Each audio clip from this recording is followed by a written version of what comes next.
Welcome to Statistics for Surveys, Session 2 Tables, optional segment for terms connected to bins.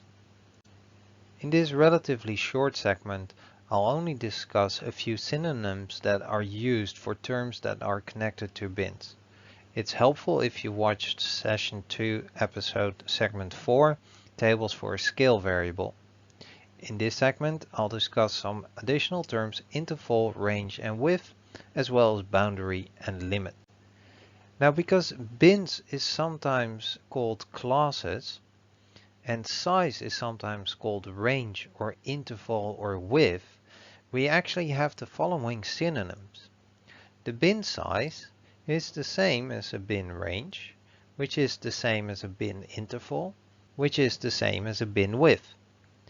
And because bin is the same as class, it's also sometimes known as class size, class range, class interval, or even class width.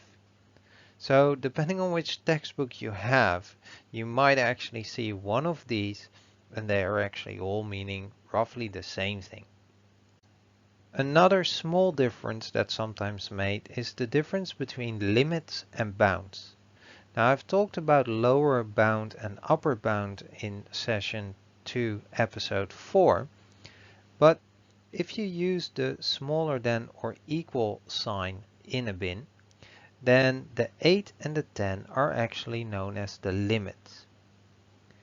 Now, since 8 but under or equal to 10 is actually the same as 7.5 but under 10.5, because rounded anything between 7.5 and 8 will become 8, and anything between 10 and 10.5 will remain 10, then the 7.5 and the 10.5 are known as the boundaries. These are therefore then the true limits, or sometimes known as closed limits. Now, not all textbooks actually call these the same.